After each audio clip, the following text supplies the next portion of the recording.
अस्सलाम वालेकुम नाज़रीन, प्रोग्राम पाकिस्तान टुनाइट के साथ मैं हूं आदिल निज़ामी। इस्लामाबाद टॉक्स बगैर किसी एग्रीमेंट के ख़त्म हो चुके हैं, लेकिन इस्लामाबाद में पाकिस्तान की सालसी में यहाँ पर मुज़ाकरात होना, दोनों वफूद का पाकिस्तान आना इट्सेल्फ एक बड़ा जो है ब्रेक थ्रू है, एक बड़ी सफारती कामयाबी है। हमने देखा कि 47 साल बाद ये दोनों जो कंट्रीज़ हैं इनके आला सतह वफूद जो है आमने सामने आए। इस लेवल के वफूद के एक साइड पे JD वैंस जो वाइस प्रेसिडेंट है अमेरिका के, ऑन द अदर साइड बाकिर कालिबाफ थे जो कि वहाँ पर जो पार्लिमान है उसके स्पीकर हैं। आमने सामने बैठे बातचीत हुई और सामो कुछ ना कुछ बर्फ़ बीच में पिघली भी कि बहुत सारे निकात ऐसे हैं जिसमें दोनों साइड जो है उनका इत्तेफाक है, लेकिन कुछ ना कुछ अभी भी बेहतर होना बाकी है। 21 घंटे तक मुज़ाकरात होते रहे हैं। JD वैंस जो अमेरिकन डेलीगेशन को हेड कर रहे थे, उन्होंने मीडिया टॉक की ब्रीफिंग दी। उन्होंने क्या कहा पहले आपको सुनवा देते हैं। A couple of notes of appreciation. First of all, to the Prime Minister of Pakistan and to Field Marshal Munir, who were both incredible hosts. Whatever shortcomings in the negotiation, it wasn't because of the Pakistanis who did an amazing job and really tried to help us and the Iranians bridge the gap and get to a deal. We have been at it now for 21 hours.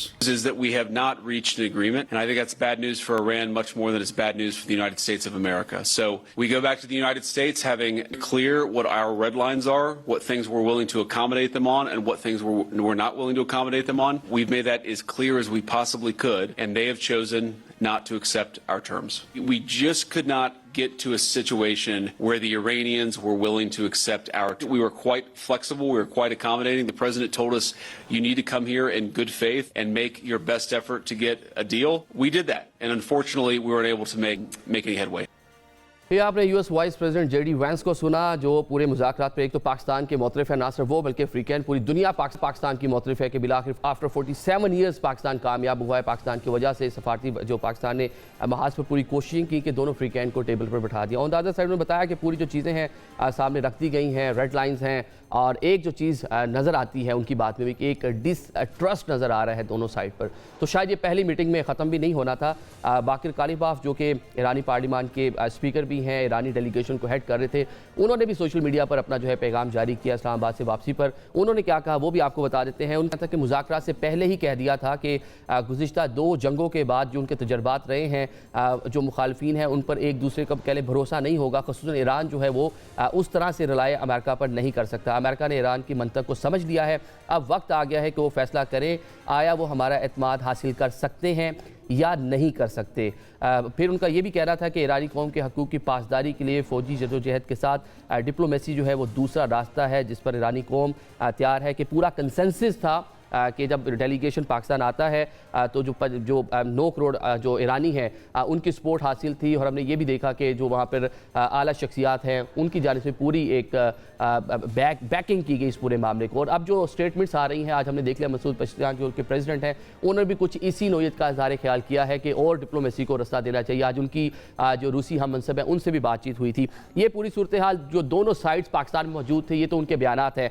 आज Donald Trump जो US president हैं और इस पूरे मामले में एक अहम रोल वो प्ले कर रहे हैं, जंग भी इजराइल के कहने पर उन्होंने शुरू की है, उनका भी एक बयान जो है सामने आया है। सदर ट्रंप ने जो आज अपना बयान जो जारी किया है ट्रूथ सोशल पर, उनका कहना है कि ज़्यादातर निकात पर इत्तफाक हो गया था, ताहम ईरान के जो जौहरी प्रोग्राम है इस पर इख्तलाफात अभी भी बरकरार हैं। अमरीकी बहरिया फौरी तौर पर आपने हुर्मुज़ में दाखिल होने का या निकलने वाले जितने भी जहाज़ हैं उन पर नाकाबंदी करने का जो है इरादा रखती है। बहरिया को कह दिया है कि वो बैनुल अक़वामी पानियों में हर उस जहाज़ को रोके जिसने ईरान को टोल अदा किया हो। आपने हुर्मुज़ में ईरानी फ़ौज की जानिब से पासदारान इनकलाब की जानिब से जो बिछाई गई सुरंगें हैं उनका खात्मा, उनको भी तबाह करना जो है शुरू कर दिया है। क्लियरेंस के हवाले से जो ऑपरेशन है उसका भी अमरीकी फोर्सेस ने आगाज़ कर दिया है। अब अगर हम इस्लामाबाद जो डायलॉग हुए हैं इसको कंक्लूड करें तो उसमें ये बेनतीजा ख़त्म होना शायद ऐसा नहीं है। शायद बहुत सारी चीज़ें ऐसी हैं जिस पर इत्तेफाक हो चुका है दोनों साइड का, और अब इस उम्मीद का इजहार किया जा रहा है कि आगे चलकर भी कुछ बातचीत हो या कोई बैक चैनल जो डिप्लोमेसी है वो एक्टिव हो और मामला कुछ आगे बढ़ सके। जो गेस्ट इन इशू से बात करने के लिए हमारे साथ उनका तारुफ कराता चलो हमें ज्वाइन कर रहे हैं डॉक्टर कमर चीमा, इंटरनेशनल अफेयर्स के माहिर हैं, ब्रिगेडियर रिटायर्ड हारिस नवाज साहब में ज्वाइन कर रहे हैं, डिफेंस एनालिस्ट हैं। शहबाज मियाँ साहब हमारे साथ मौजूद हैं, सीनियर जर्नलिस्ट हैं, अमेरिका से हमें ज्वाइन करेंगे। Air vice marshal retired Ijaz Mahmood साहब भी हमें ज्वाइन करेंगे, आप भी डिफेंस एनालिस्ट हैं। हारिस नवाज साहब ज़रा आप इस पर कमेंट कर दीजिएगा कि दोनों साइड से अपनी पोजीशन वाजे कर दी है, तो क्या कहते हैं, क्या फोर्स कर रहे हैं आप आइंदा दिनों में कि कोई ना कोई एग्रीमेंट, किसी ना किसी पीस एग्रीमेंट पे दोनों साइड्स पहुंच जाएंगी? आदिल देखें, जब 47 इयर्स का मिस ट्रस्ट है, उसके बाद थ्रोट हॉस्टिलिटी रही हैं, और अभी 2/25 ये जून में भी लास्ट ईयर अटैक हुआ, अभी भी अटैक हुआ, तो मिस ट्रस्ट लेवल बहुत ज़्यादा था। I think we should give lot of credit to Pakistan की सफारतकारी और फील्ड मार्शल रियाज मुनीर की, जो उन्होंने अपनी मिलिट्री डिप्लोमेसी की और पर्सनल कॉन्टैक्ट की वजह से, बिकॉज प्रेसिडेंट ट्रम्प उनको बहुत लाइक करते हैं। उसके बाद ही direct communication with president Trump और उनके वाइस प्रेसिडेंट के साथ, ईरानियन एडमिनिस्ट्रेशन के साथ, इसके बाद खलीजी ममालिक के साथ। हीज़ ऑल कंट्रीब्यूशन बात कि किसी तरीके से भी इस सिचुएशन को डिफ्यूज़ किया जाए और दोनों एडवर्सरी को टेबल पे बिठाया जाए, ताकि निगोसिएशन हो और कहीं ना कहीं हालात ठीक हो सके। और ख़ास तौर पे लास्ट डे जब कोई तकरीबन 2 घंटे रह गए थे, अगर आपको याद हो, तो द होल वर्ल्ड ने अपनी फिंगर क्रॉस की थी कि दुनिया तबाही के दहाने पर थी। And that is the time prime minister ने एक ट्वीट किया, उस पर शुक्र है खुदा के एग्रीमेंट हुआ, और फिर उसके बाद ये एक इस्लामाबाद मीटिंग भी हो गई। लेकिन बात यह है कि दोनों तरफ के पॉइंट्स हैं। इतने अरसे में एक तो ये एक्सपेक्ट करना कि पहली मीटिंग में ही सब कुछ हो जाएगा, I think it was very very difficult. और लेकिन एक अच्छी बात है कि दोनों ने कहा है कि मुज़ाकरात हमने अपने पॉइंट दिए हैं, वो कंसिडर करेंगे, कंसिडर कर रहे हैं। उसके बाद विल गेट बैक, क्योंकि डेलिब्रेशन होंगी अपने लेवल पे, फिर लीडरशिप अपने मुल्क की उनसे बातचीत होगी। फिर आई एम श्योर पाकिस्तान के field marshal prime minister Pakistan touch पे होंगे उनके साथ, they been all the time discussing with them, और फिर कहीं ना कहीं कोई डेट दोबारा फिक्स होगी जिस पे दोबारा मीटिंग, और ये होनी भी चाहिए, बहुत ज़रूरी है कि इसके साथ आप ये देखें कि जो डिमांड्स हैं वो 1-2 इरिटेंट्स रह गए हैं, बाकी दे खुद कह रहे हैं, एक न्यूक्लियर कैपेबिलिटी और एक स्ट्रेट्स ऑफ हॉर्मुज़, ये 2 इश्यूज रह गए हैं। ये डूएबल हैं अगर आप पॉजिटिव साइड से सोचें। अब देख रहे हैं कि ईरान को कितने तहफ़्फ़ुज़ात दिए जाते हैं। देखें ना, अगर ईरान को तहफ़्फ़ुज़ात दिए जाते हैं और फिर जिससे कि अभी इजराइल बिहेव कर रहा है, कभी वो जा रहा है हिज़्बुल्लाह की तरफ जा रहा है, लेबनान में जा रहा है, कभी गज़ा की तरफ जाता है, देर बिन फ्री, जो मर्जी गुंडागर्दी कर रहा है। तो कम अज़ कम आप अच्छी एटमॉस्फेयर के लिए, हालात को बेहतर करने के लिए, कॉन्फिडेंस बिल्डिंग मैयर करने के लिए, he has to be also stop doing this atrocities on Lebanon के ऊपर, फ्रांस, एवरीवेयर। ये एक बहुत अच्छा एक इशू होता है। सेकेंड, इसके बाद आपकी जो कंड्यूसिव इन्वायरमेंट जो होती हैं, बिजनेस इन्वायरमेंट, वो क्रिएट करनी चाहिए, जो कभी हुई हैं। आइस मेल्टिंग हुई होगी, फर्स्ट टाइम मिले हैं। और पाकिस्तान क्राइटेरिया देखें कि 27-47 साल से जो कभी एक दूसरे को बैठ नहीं कि उनको एक कमरे में एक छत के नीचे ला के बिठा दिया to please sort out the thing, का यही काम होता है। यही बगैर सब यही इटसेल्फ एक बड़ी कह लें कि डिप्लोमेटिक कामयाबी थी पाकिस्तान की, कि दोनों अफ्रीकैन को जो बड़े एक अपने पोजीशन पे मौजूद थे उनको टेबल पे बिठा दिया। कमर चीमा साहब, इस पे ऐड भी कीजिएगा और काइंडली ये भी बताएं कि ईरानी जो है वो इस हवाले से इज़हार ख्याल कर रहे हैं कि जो डेलीगेशन हमारा था उसके पास कैलेंडर मौजूद था और जो अमेरिकन थे वो सिर्फ घड़ियां लेकर आए हुए थे। मतलब कि अमेरिका के पास टाइम बहुत कम था, हमारे पास बहुत सा टाइम है और अभी हम इंगेज करेंगे, इतनी जल्दी नहीं है कि ईरान जो है किसी न किसी नतीजे पर पहुंचे और किसी न किसी एग्रीमेंट को कर ले, अनलेस कोई बड़ा गारंटीज ना मिल जाए उसको। देखिए, बात यह है कि बेशक आपके पास कैलेंडर है, लेकिन उसकी कॉस्ट होती है। क्या आप किसी कॉन्फ्लिक्ट से जल्दी निकलना चाहते हैं, लेट निकलना चाहते हैं, डिप्लोमेटिकली निकलना चाहते हैं, उसको मिलिटरीली काइनेटिकली कंटिन्यू करना चाहते हैं, हर चीज़ की कॉस्ट है। ईरान ने बड़ी कॉस्ट पे की है और मेरा ख्याल है जो लीडरशिप ईरान की आई हुई थी वो यकीनन समझते होंगे कि हमने बहुत कुछ इनको ऑफर किया हुआ है माजी में, पर्टिकुलरली जो डायलॉग ओमान में हुआ था, उधर जिनेवा में हुआ था। लेकिन उसके बाद आज अगर ईरान की इतनी पॉलिटिकल और मिलिट्री लीडरशिप को असैसिनेट कर दिया गया है, एक जंग हुई है, हजारों लोगों की शहादतें हुई हैं, तो हम कैसे सारा कुछ इतनी जल्दी मान जाएं?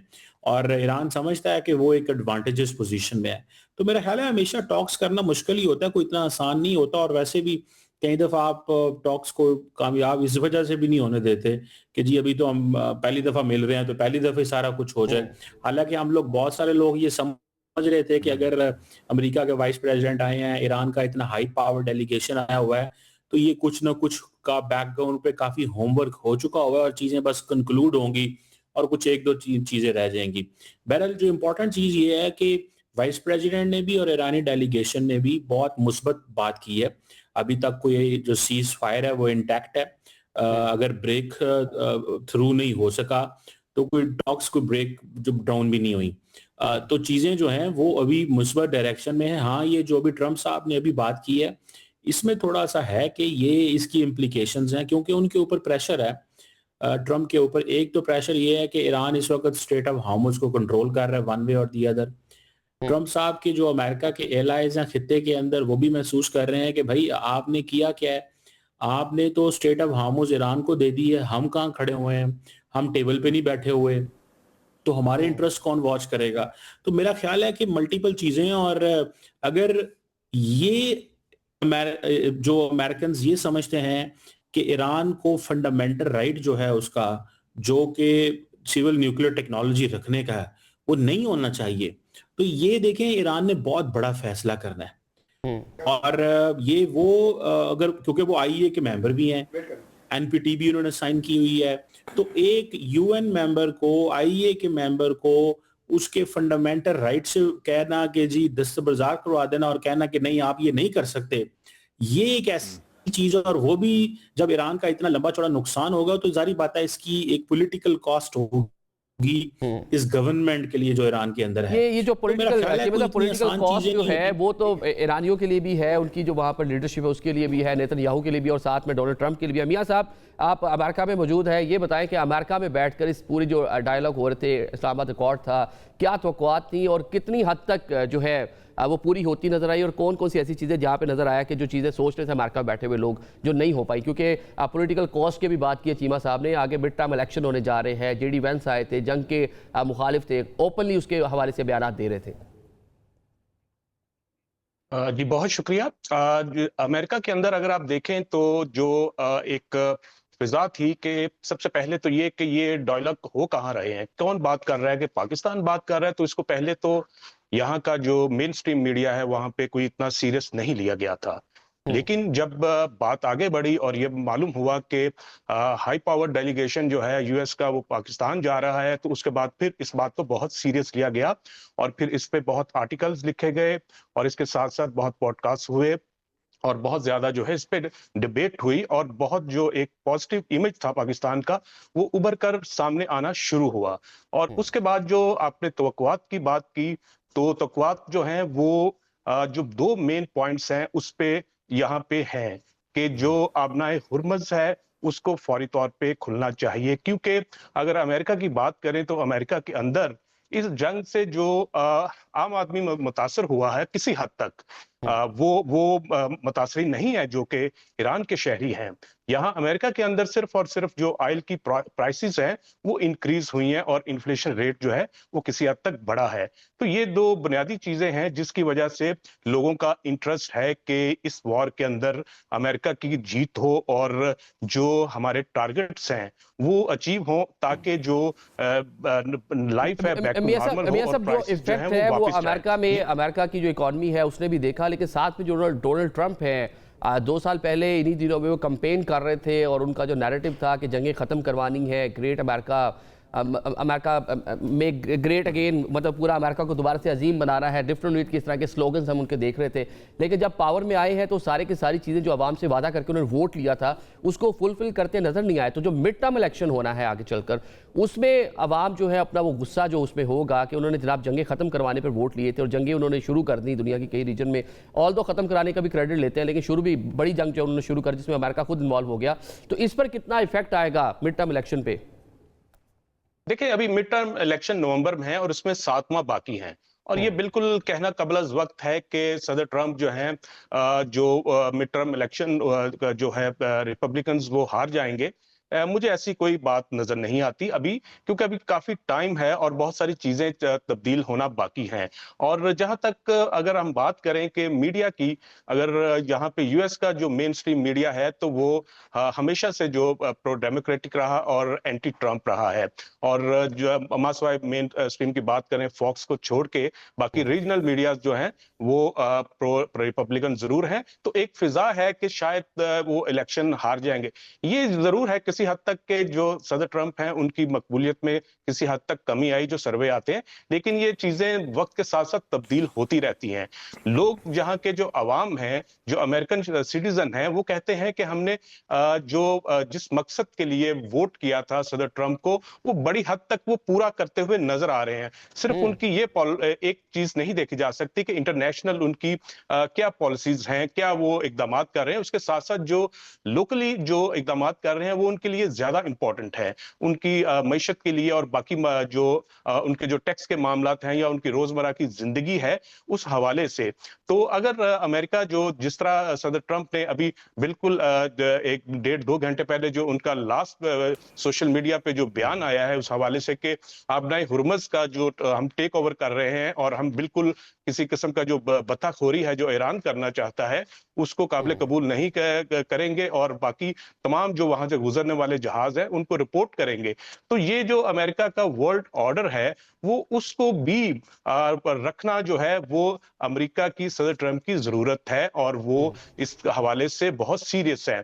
और जहां तक बात है कि ईरान जो है वो किस हद तक इसमें माना, वो जो पॉइंट था मेन, अगर ईरान लीवरेज नहीं देता तो वो देखना ये है कि कंपैरिजन अगर आप अमेरिका के साथ ईरान का करते हैं तो फिर 1000 घंटे तक जो है वो इंटरनेट बंद जो है ईरान में रहा है, अमेरिका में नहीं रहा। ठीक है। और जो बिलियंस डॉलर का इंफ्रास्ट्रक्चर तबाह हुआ है वो ईरान का हुआ है। ठीक है, बिलाशुबा ईरान का खासा नुकसान हुआ है, वहाँ पे इंफ्रास्ट्रक्चर को खासा नुकसान पहुंचा है, लेकिन on the other side Iran भी जो अमेरिका यहाँ पे तवक्कुआत लेकर आया था, इजराइल ने जो 90 मिनट्स की प्रेजेंटेशन जिसका तस्करा होता है कि शायद हिट एंड रन होगा, इन एंड आउट होगा, जिस तरह उन्होंने वेनेजुएला में किया था, लेकिन वो सब चीज़ें नहीं हो पाई ना। मतलब ईरान ने खासा सरप्राइज कर दिया। ब्रिगेडियर साहब ये बता दें, अगर सरप्राइज किया तो दूसरी तरफ आप क्या ये नहीं समझते कि इसराइल ने जो ईरान का इंफ्रास्ट्रक्चर जिस हद तक तबाह किया है और वहां पे जो लोगों की जिंदगी है वो जो जंग के बाद जो उनकी जिंदगी में असरात आने हैं वो बड़े हौलनाक हैं। ठीक है, डेफिनेटली अमेरिका और इजराइल दोनों एक बड़ी पावर्स थी और दोनों ने मिलकर अटैक किया और फुल अग्रेशन हमने देखने को मिला। ईरान के पास उतनी कैपेसिटी कैपेबिलिटी नहीं थी, लेकिन उसने तो सरप्राइज किया ना इन दोनों पावर्स को। ब्रिगेडियर साहब, अब आपने हुर्मुज़ खोलने की बात हो रही है, ट्रंप कह रहे हैं कि फोर्सफुली पहले भी कोशिश की गई थी, इब्राहिम लिंकन और जो उनके एयरक्राफ्ट कैरियर हैं वो रीजन में आए, आपने हुर्मुज़ इधर पास आए और लेकिन ईरान की जानिब से जिस तरह से मिसाइल्स जो है फायर किए गए, फिर उनको जनाब इंडियन ओशन में जाना पड़ गया। अभी किस तरह ट्रंप फोर्सफुली उसको ओपन करवा सकते हैं, या वहाँ पर जो माइंस हैं वो पूरी चीज़ें जो हैं उनको किस तरह वहाँ से क्लियर करवा सकते हैं, नाकाबंदी जिसकी बात कर रहे हैं, कैसे मुमकिन हो पाएगा? देखिए आदिल, अगर ये कर सकते थे तो आज से पहले इन्होंने 2 हफ्ते पहले क्यों नहीं किया, 3 हफ्ते पहले क्यों नहीं किया? That mean they can't do it. और ईरान ने पूरी तैयारी की हुई है, दे डोंट अंडरस्टैंड। इसीलिए आपके सामने उन्होंने अपनी आर्मी चीफ को सैक किया है, उसके बाद 6-7 जनरल्स को सैक किया है, उसके बाद जेडी वैंस भी इस पर इंटरेस्टेड नहीं है, नेटो ने साथ नहीं दिया, यूरोपियन यूनियन ने साथ नहीं दिया, because they know what is going to happen. They don't want boots on the ground जो कि आके यहाँ फंसेंगे, उसमें बॉडी बैग भी होंगे और प्रिजनर्स भी होंगे। दैट इज़ वेरी, और अमेरिकन पब्लिक बहुत सेंसिटिव है इसके लिए। सेकेंड ये कि देखें, जेडी वैंस की बात करें तो वो अभी के मिड टर्म इलेक्शन के बाद हो सकता है वो कैंडिडेट और प्रेसिडेंटशिप के लिए, सो ही वुड लाइक कि ये मुज़ाकरात जो है ये कामयाब हों, and he is the feather in the cap कि मैंने देखो जी ये लड़ाई को बंद किया हमेशा के लिए, हालात को नॉर्मलाइज किया है और मैंने दोबारा प्राइसेस अमेरिका में इन्फ्लेशन को कंट्रोल कर दिया है, और उसके बाद नेक्स्ट प्रेसिडेंट इलेक्शन के लिए भी शायद वो इंटरेस्टेड हो। तो इसलिए वो बिल्कुल ये चाहते थे, अभी भी चाहते हैं कि होने चाहिए। लेकिन अगर आपने एक चीज़ अपने पॉइंट में नहीं दी है, सडनली आप उसको एक और ऐड कर लेते हैं, इसलिए अमेरिका ये ईरानी ने कहा कि ये नए पॉइंट्स हैं, we'll deliberate it all. Second, अगर अब इस वक्त जब आपके मुज़ाकरात हो रहे हैं, जंगबंदी हुई है, अगर आप वहाँ जाके उसको ज़बरदस्ती खोलने की कोशिश करते हैं, it's an act of war, again लड़ाई शुरू हो जाएगी। What will you gain? आपने पूरा अपने मिलिट्री मसल इस्तेमाल कर लिया, आप ईरान को शिकस्त नहीं दे सके। यस, फेस शिपिंग के लिए आई वुड से कि आपके पास अच्छे ग्राउंड्स हैं। जब आप अगर एग्जिट करते तो अमेरिका को बताने के लिए आपने ईरानी नेवी को ख़त्म कर दिया, आपने उनकी एयरफोर्स को ख़त्म कर दिया, आपने उनकी टॉप लीडरशिप का स्पिरिचुअल लीडर को शहीद कर दिया, 40-50 के किलो लोगों को कर लिया। रिमी चेंज का जो आपका एक एक्सक्यूज था वो भी बन गया, आपने मिसाइल कैपेबिलिटी को कंट्रोल कर लिया।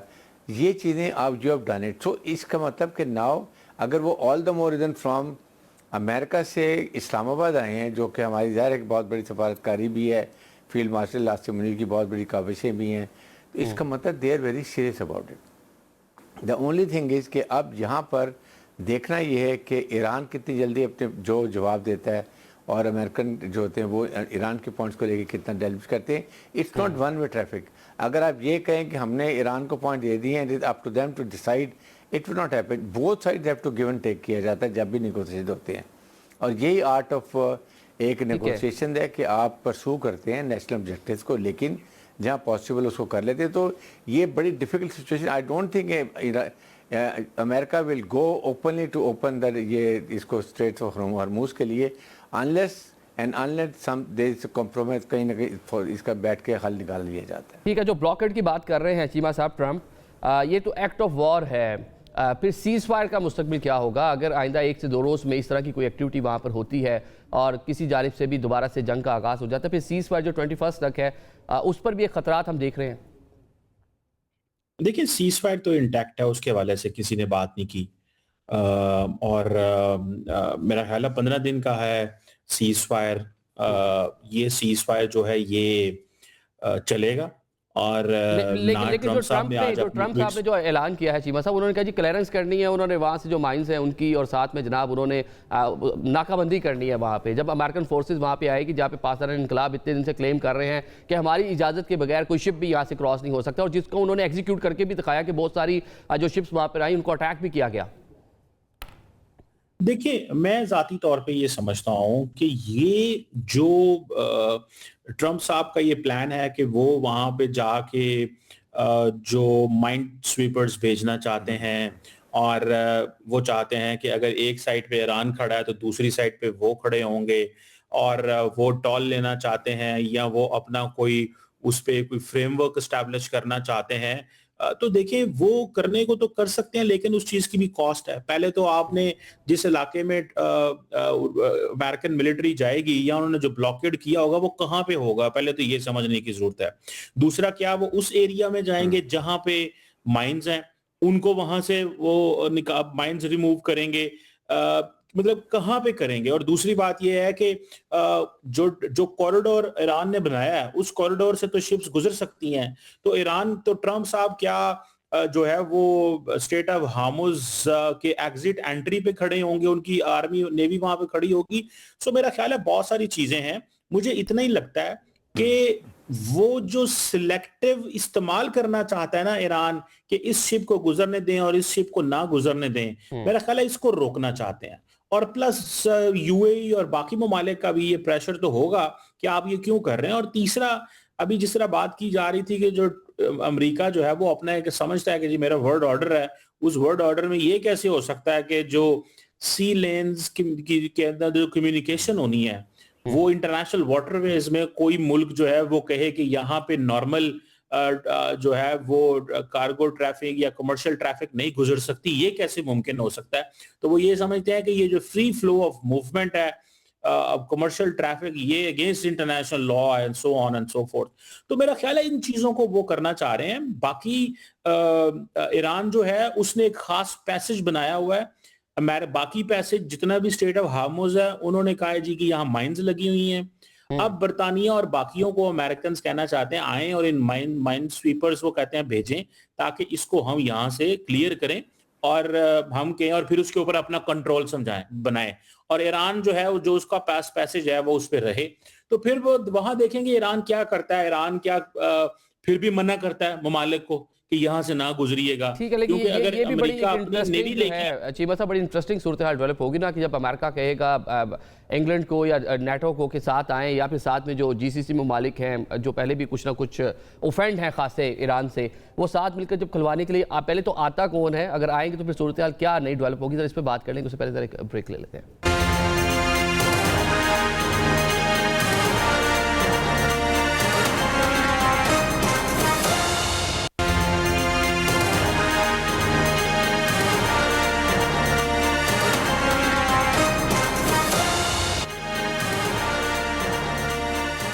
Welcome back after the break. Programme में आपको एक बार फिर से खुशामदीद कहते हैं। ब्रेक से पहले हम बात कर रहे थे कि अमेरिका अपने एलाइज के साथ मिलकर जो है स्ट्रेट ऑफ हार्मुज को खोलना या क्लियरेंस या वहाँ पे नाकाबंदी या जो इंटरनेशनल वाटर है ईरान का जो एक नया मौक़िफ़ उसके ऊपर सामने है, किस तरह से उसको जो है डील करेगा। मियां साहब, कनाडा हम देख रहे हैं, वहाँ आज जो 70 सेंट्स दिए जाते थे अमेरिकन जो कहने के हुकूमत को फोर्सेस को उनके डिफेंस के लिए, मतलब $1 में से 70 सेंट्स जो दिए जाते थे उसका खात्मा हो गया। हमने देखा जनाब के नेटो को बुलाते रहे हैं ट्रंप इस जंग का हिस्सा बनाने के लिए, किसी ने लिफ्ट नहीं करवाई, इंग्लैंड ने, बरतानिया ने लिफ्ट नहीं करवाई। अब स्ट्रेट ऑफ हार्मुज के मामले पर किस तरह ये कंट्रीज जो है रिस्पॉन्स कर सकती हैं? देखिए, अगर आप ये कहते हैं कि नेटो ममालिक ने लिफ्ट नहीं कराई, तो अब अमेरिका उनको लिफ्ट कराना बंद करा रहा है। ये ज्यादा इंपॉर्टेंट है। ये भी कोई कम नहीं है कि आज तक जो नेटो ममालिक थे वो अमेरिका के बलबूते पे दुनिया में उनकी एक हेजमनी बनी हुई थी, और जो मेन स्पॉन्सर था वो अमेरिका था, और अमेरिकन फंडिंग के बगैर ये नेटो कुछ में नहीं था। और इसमें अगर आप ये कहें कि अब वो बुला रहे हैं तो नहीं आ रहे, तो दूसरी तरफ वो जो अपनी डिप्लोमेसी है यूरोपियन की, वो जारी है। अब इसमें हमें जो मस्बत पहलू हैं उनको मेरे ख्याल में ज्यादा डिस्कस करना चाहिए, और जो उम्मीद भी है दोनों तरफ पे अगर बात करें तो इसको आप इस तरह मत लें कि ये शायद कोई मुज़ाकरात नाकाम हो गए, बिल्कुल नहीं। जंग बंदी हुई है, लेकिन मेरे ख्याल में कशीदगी जो है वो बरकरार रहेगी, और इसी कशीदगी में जो मुज़ाकरात का अगला राउंड है वो भी होगा। क्योंकि जो जराए बता रहे हैं वो ये है कि दोनों अतराफ की जो लीडरशिप थी वो ये चाह रहे थे कि जो कुछ नकात पे इत्तफाक हुआ है और जो कुछ अभी भी कंट्रोवर्शियल है जिन पे फरीकैन के माबैन इत्तफाक नहीं हो रहा, तो वो अपने अपने ममालिक जाके अपनी अपनी जो टॉप लीडरशिप है उनको एतमाद में लें, उनसे गाइडलाइन लें, और मजीद फिर वक्त और मकाम का तयन किया जा सके कि अगला राउंड किस तरह हो। और ये बिलवास्ता होगा अगला राउंड भी, और उसमें फिर पाकिस्तान का किरदार इंतहाई अहम होगा। इसके साथ साथ तुर्किया और चीन, इनका किरदार भी पहले की तरह सामने आएगा। और ये जो 21 अप्रैल तक है, मेरे ख्याल में ये जंगबंदी रहेगी। और इसमें आप देखें कि बरतानवी जो प्राइम मिनिस्टर हैं उन्होंने यूएई का दौरा किया है, यानी कि दुनिया जो है वो देख रही है इस तरफ के ये मामला सेटल डाउन होना चाहिए। और जो आपने प्रोग्राम के शुरू में बात की कि जो सदर ट्रंप ये नारा लेके आए थे कि वो दुनिया से जंगें खत्म करना चाहते हैं, लेकिन जंगों में कूद गए। लेकिन अगर आप ये सोचें कि जो 47 साला एक पुरानी दुश्मनी चली आ रही है अमेरिका और ईरान के माबैन, अगर वो आइंदा चंद महीनों में या चंद हफ्तों के दिनों की बात तो नहीं मैं कह सकता, ये कम से कम चंद हफ्ते चंद महीनों में अगर वो कामयाब हो जाते हैं, कुछ लेके कुछ दे के, और परमानेंट सेटलमेंट हो जाती है ईरान की, और जो इश्यूज हैं वो सेटल डाउन हो जाती है, और दुनिया एक बार फिर जो मिडल ईस्ट है वो वहां पे अमन कायम हो जाता है। ठीक है, आपने बड़ी आपने ये इम्पोर्टेंट आपने बात की कि बड़ी विक्ट्री जो है वो ट्रंप को मिल सकती है कि जो उन्होंने कहा वो पूरा कर दिखाया। ठीक है, ट्रंप को एक बड़ी विक्ट्री मिल सकती है कि 47 ईयर्स हो गए थे, डायलॉग होते रहे हैं, अब वहाँ पे डीकैपिटेशन भी हो गई, मतलब वहाँ पे जो रजीम चेंज है उसको भी वो क्लेम करके इस ट्रॉफी को दुनिया के सामने रख सकते हैं, और अब खुसूसन अमेरिकन के सामने। ब्रिगेडियर साहब, जिस तरह भी हम बात कर रहे थे नेटो और जो दीगर ममालिक हैं जो अमेरिका के साथ मिलकर दुनिया के डिफरेंट रीजन में पहले भी जंगें लड़ते रहे, जंगों का हिस्सा रहे, शुरू में जंग का पार्ट नहीं बने, स्ट्रेट ऑफ हार्मुज इसकी नाकाबंदी के लिए, उसकी क्लियरेंस के लिए क्या ये अमेरिका के साथ ये कंट्रीज आ सकती हैं, उसका हिस्सा बन सकती हैं? देखें, इसमें प्रेसिडेंट ट्रंप की बहुत बड़ी एक टैक्टिकल मूव है, वो ये है कि now he is inviting them for opening of the straight of Hormuz, because इसे आप लोग इस्तेमाल करते हैं, मैं तो इस्तेमाल नहीं करता, because now USA is isolated and now चाहते ही वो ये हैं कि आप ये नेटो को इनएक्सट्रिकेबली अब इसमें स्ट्रेट ऑफ हॉर्मुज में इन्वॉल्व करें, और जो ब्लेम भी आना है वो अकेला मेरा के ऊपर ना आए बल्कि तमाम ममालिक के बाद। और आई एम श्योर कि नेटो ये सारी स्ट्रेटजी को समझती होंगे, and I am rest sure, but I feel कि वो इसमें नहीं आएंगे। दे नो कि इसके क्या फॉलोअप्स होंगे, इसमें क्या प्रॉब्लम होंगी, और पर्टिकुलरली अब मैं उनका एतराज़ यही है कि जब अमेरिका ने ये प्लान किया ऑफेंसिव इसमें ईरान के ऊपर, they did not take this NATO countries into confidence, and when they planning में शामिल नहीं थे, तो दे डोंट वांट कि अब हम जब एग्जीक्यूशन में अपसेट्स हो रहे हैं, अप डाउन हो रहे हैं, तो that is the time we come and give strength to America. और कहीं ज़्यादा इससे प्रॉब्लम और हो तो उसकी वजह से उनकी पब्लिक अपनी ओपिनियन भी प्रॉब्लम होगी। तो इसलिए इनएक्सट्रिकेबली इन्वॉल्व करने का मतलब ये है कि अमेरिका को इनकी सपोर्ट हो और कंबाइन के हमने मिल के ये एफर्ट किया है। अभी क्योंकि इस वक्त अमेरिका इज़ अलोन और अमेरिका के साथ कोई भी नहीं है, सिर्फ देर। और अभी जब उनके जहाज़ आए थे, आपको पता है बहरी बेड़े आए थे, तो उनको भी काफ़ी ज़्यादा नुकसान ईरान ने पहुँचाया और इसलिए वो 1000 जब 1500 किलोमीटर पीछे चले गए और एक दो को रिपेयर भी उनकी चल रही है। तो इसलिए मेरे ख्याल में इस स्टेज के ऊपर सबसे बेहतर ये है कि 21 जो अप्रैल तक सीज़ फायर है, इसमें अभी सिर्फ नेगोशिएशन होनी चाहिए, कॉन्फिडेंस बिल्डिंग मेजर होना चाहिए।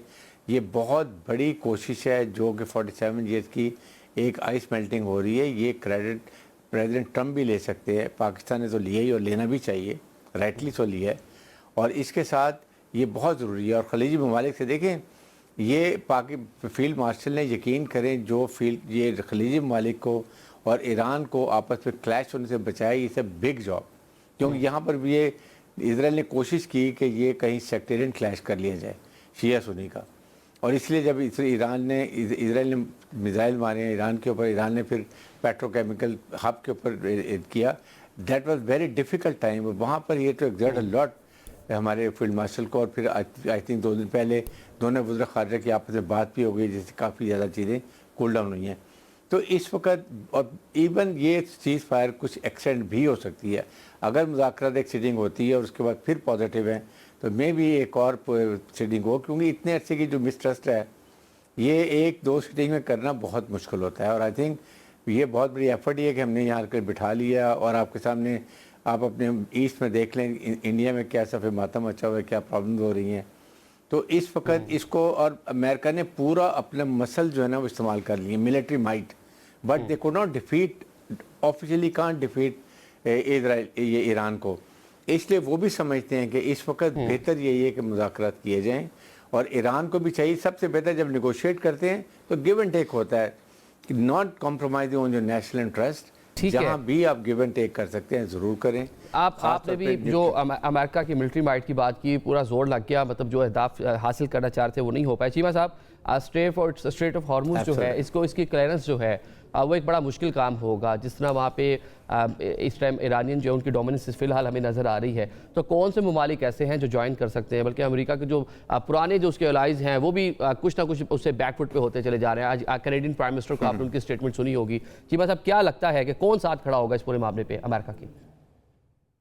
देखिए, अभी तक तो अमेरिका ने जब कई दफा मदद के लिए अप्लाई कहा, जब चाइना को, जापान को, कोरिया को, यूरोपियंस को, बर्तानिया को कहा, तो कोई भी नहीं आया था, आपको याद होगा।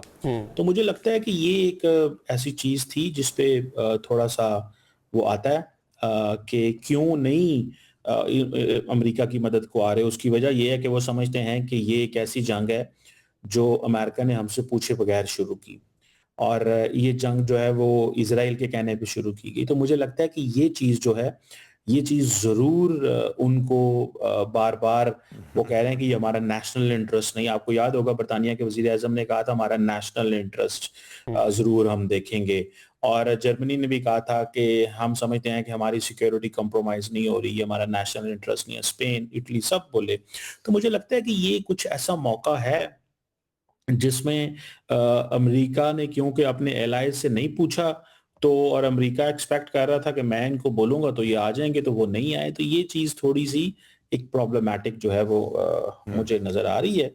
लेट्स सी, देखते हैं कि इसमें कौन आता है, क्योंकि अब जो एक फेज है वो डिफरेंट है। ये फेज वो ये नहीं कह रहे कि आए ईरान से लड़े, वो ये कह रहे हैं कि आए माइंड स्वीपिंग के लिए आए। लेकिन सवाल ये, और माइंड स्वीपर्स लेके आए, लेकिन सवाल ये पैदा होता है कि जब आप किसी कॉम्पैक्ट जोन में आ जाते हैं तो वहां पे अगर आपके ऊपर फायर होता है तो आपको रिस्पॉन्ड तो करना पड़ सकता है। तो कौन अपनी शिप्स भेजेगा, कौन अपनी नेवी को भेजेगा इस तरह की डोमेन के अंदर, ये वो सवाल है। और जब अमेरिका की मदद के लिए आप भेज रहे हैं तो इट मींस वो तो उनके साथ आ रहे हैं। तो मेरा ख्याल है कि ये थोड़ा सा मुश्किल चीजें होती नजर आ रही हैं। यहाँ पे फिर अगर कोई मुल्क अमेरिका की मदद के साथ, अमेरिका के साथ नहीं चलता, तो ये फिर एक अगेन क्वेश्चन है जो प्रेसिडेंट ट्रंप को अनॉय कर सकता है मजीद। तो मेरा ख्याल है इसको देखते रहना चाहिए। और ठीक है, नेक्स्ट क्या होता आपको नज़र आता है कि मतलब पाकिस्तान दोबारा से होस्ट करेगा जो नेक्स्ट को राउंड अगर होता है मुज़ाकरात का, तो कहाँ होता नज़र आता है? देखें, अभी तक तो ऐसी कोई बात नहीं की गई, लेकिन पाकिस्तान ने तो अपने आप को पेश किया है कि हम जो इतने कॉम्प्लेक्स मैटर्स हैं उनको हल करने के लिए हम अवेलेबल हैं, पहली बात।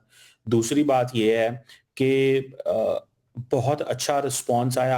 आज ट्रम्प साहब का जो ट्वीट आई थी वो भी बहुत ज़्यादा अप्रिशिएट की उन्होंने प्राइम मिनिस्टर और जो है फील्ड मार्शल के रोल को, और उन्होंने कहा कि बड़े ज़बरदस्त लोग हैं, इनक्रेडिबल लोग हैं, कॉम्पिटेंट लोग हैं। तो मैं समझता हूँ कि हम इस पोजीशन में हैं कि अभी भी दोनों हम पे एतबार करते हैं। तो अगले हफ्ते में, 10 दिन में, 5 दिन में हो सकता है ये सीज फायर का टाइम गुजर जाए, 15 दिन कंप्लीट हो जाए और फिर हफ्ते 10 दिन का सीज फायर आ जाए, उसमें फिर कोई ऐसी डेवलपमेंट हो सकती है। तो मुझे लगता है कि ये ऐसी चीजें हैं जो थोड़ा टाइम लगेगा, लेकिन मुझे लगता है कि दोबारा वो पाकिस्तान पे ही एतबार करेंगे कि पाकिस्तान यहाँ ही टॉक्स हों। और दोनों ने I want to speak. चले अभी एक ब्रेक ले लेते हैं, ब्रेक के बाद आपसे दोबारा जवाब देते हैं। ब्रेक।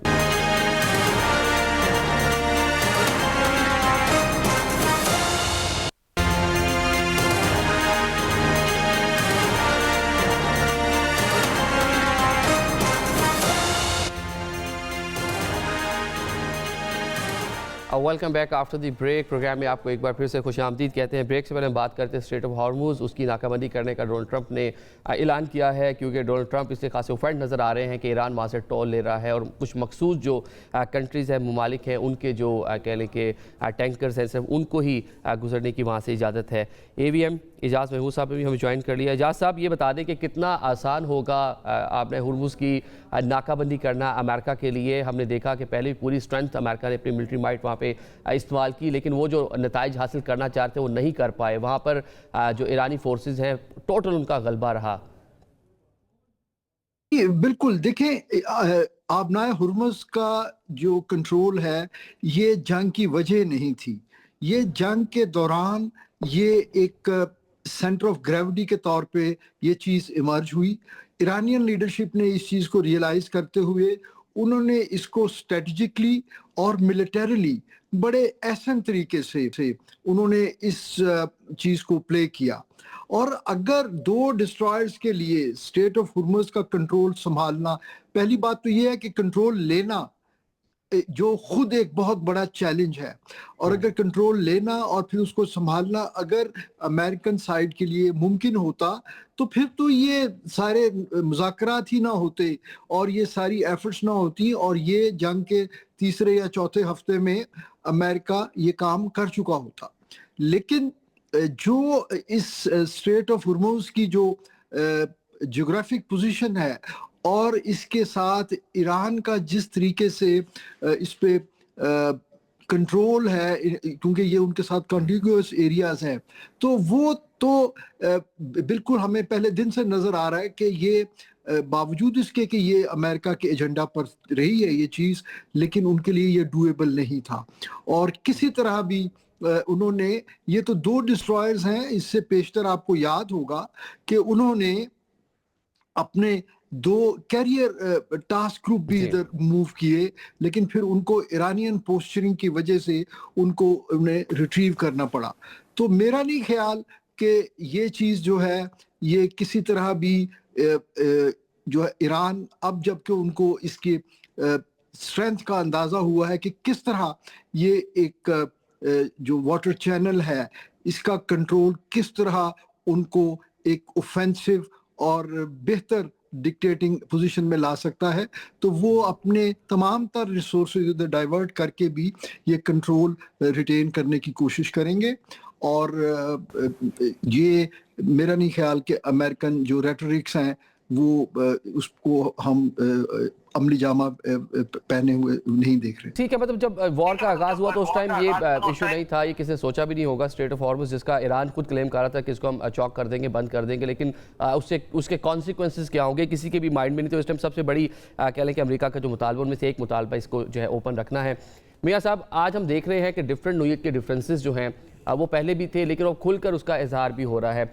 आज तैयब अर्दवान ने स्पीच करते हुए खासी तनकीद की है इजरायली हुकूमत पर, और यहाँ तक कहा कि अगर मामला यूँ ही चलते रहे, लेबनान के ऊपर बमबारी बंद ना हुई, जिस तरह सीज़ फायर की खिलाफ वर्जियाँ इसराइल कर रहा है, तो आगे चलकर उसको टेक ऑन करने के लिए तुर्की तैयार है?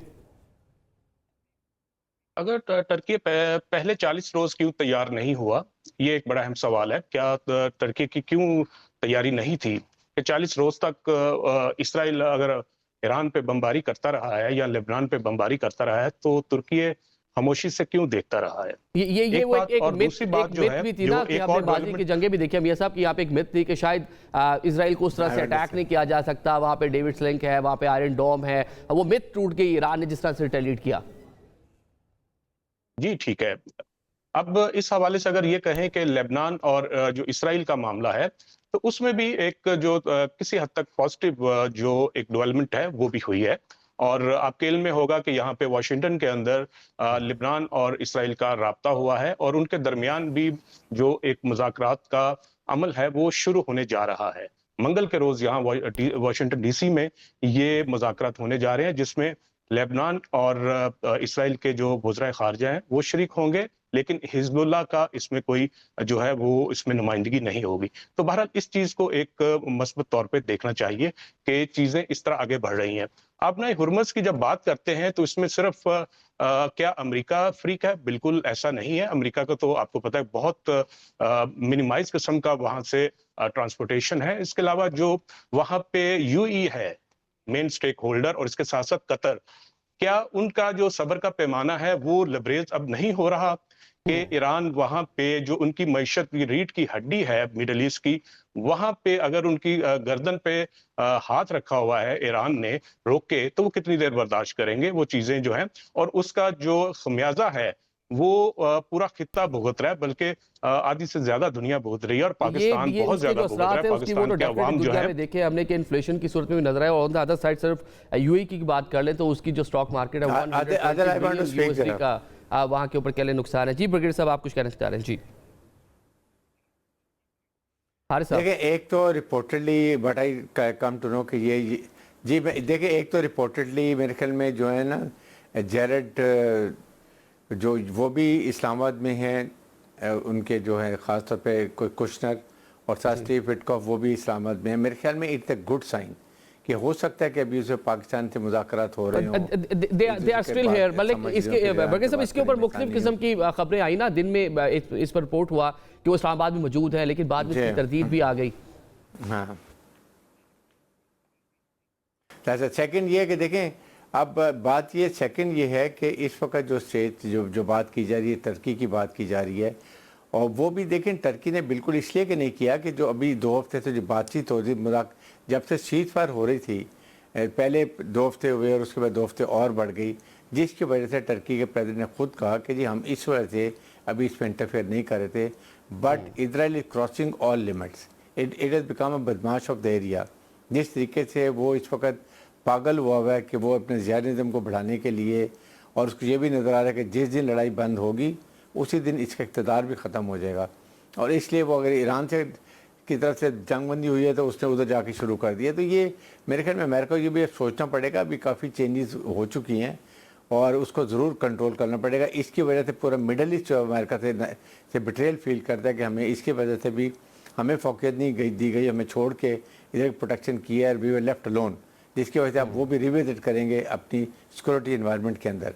ये भी, और सेकंड आपके एक छोटा सा कमेंट में दोबारा इस पे चाहूंगा। आप जो भी फरमा रहे हैं कि स्टीव विटकॉफ और जेरेड कुशनर जो है पाकिस्तान में मौजूद हैं, ये कंफर्मेशन है आपके पास कि पाकिस्तान में है? बट अभी मैंने टीवी पे सुना है, इसलिए मैं बात कर रहा हूँ। 2-3 डिस्कशन हो रही थी डिटेल में, और वहाँ बात की गई। देवदा आप एक आपके चैनल पे एक वो लॉरी है जर्नलिस्ट है, उन्होंने बात की है मोना आलम के फोरम में, तो दैट्स व्हाट आई थॉट कि ये यहाँ पर हैं। ठीक है, तो इसलिए अगर ये, तो इसका मतलब पॉजिटिव साइन कि America is serious to have negotiation और डायलॉग करना चाहते हैं और कोई ना कोई नतीजा निकालना चाहते हैं। ठीक है। इजाज़ महमूद साहब, आपके लास्ट कमेंट सिर्फ दीजिएगा कि आप ऑफेंड हो रही है मुस्लिम दुनिया इसराइल से। आज अर्दवान जो है ओपनली उन्होंने जो है वो कहा कि इसराइल जो है अपनी जो मकासद के असूल की सारी चीज़ें कर रहा है, इसको रोके, अदरवाइज़ हम भी उसका जवाब दे सकते हैं। मेरा ख्याल है तुर्किया का ये बयान यकीनन हमें इसको वेलकम करना चाहिए, क्योंकि देर आए दुरुस्त आए, अगर इस तरह की पोस्टरिंग दूसरे मुसलमान ममालिक भी करें तो बिल्कुल इस जंग की कम्प्लेक्शन ही बदल जाती। लेकिन इजराइल ने जो जंग प्लान की और फिर उसको ऑर्केस्ट्रेट किया और अमेरिका लीड रोल में था, उसमें उनकी जो बेसिक अजम्पशंस थी वो यही थी कि खित्ते के ममालिक जो हैं वो इस जंग में कोई रोल प्ले नहीं करेंगे।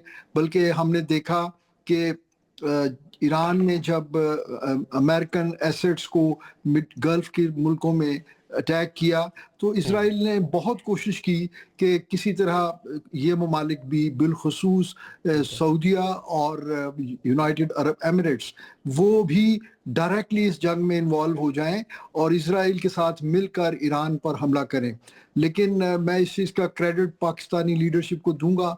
हमारे फील्ड मार्शल साहब ने बैक एंड फोर्थ डिप्लोमेसी के ज़रिए उन्होंने जंग के टेम्परेचर्स कंट्रोल किए और उन्होंने ये रियलाइजेशन करवाई, पर्टिकुलरली इज़राइल की जो साजिश थी उसकी वो एक्सपोज किया सऊदियन लीडरशिप को कि ये आपको एम्ब्रॉयल करके अपने नापाक मकासद हासिल करना चाहते हैं और आप इस चीज़ को इग्नोर करें तो जंग जो है ये अमन की तरफ चली जाएगी, बजाय ये कि एक लार्ज स्केल जो है जिसको लोग कंटेम्पलेट कर रहे थे कि एक आलमी जंग की तरफ हम धकेले जा रहे हैं। ठीक है, मतलब कि वर्ल्ड वॉर 3 जो है वो होती है कि पाकिस्तान की बिलाकर जो कोशिशें हैं डिप्लोमेसी उसकी वजह से एक तो सीज़ फायर हो गया, हालात कुछ बेहतर हुए। आप तीनों मौजूद मेहमानों का प्रोग्राम में शिरकत के लिए शुक्रिया अदा करेंगे। नाज़रीन, आज इस्लामाबाद में कल रात के से आपने देखा पूरी एक एक्टिविटी थी। आज सुबह सवेरे भी जो है बहुत सी चीज़ें यहाँ पर चलती रही हैं और बहुत से ज़राए भी बता रहे हैं कि अभी भी इस्लामाबाद में डिप्लोमेटिकली बहुत सी एक्टिविटीज़ जारी हैं। होप्स हो कि इनका कोई ना कोई फ्रूटफुल नतीजा निकले और एक देर पा अमन मिडल ईस्ट में आ सके। आज के प्रोग्राम से हमें इजाज़त दीजिए।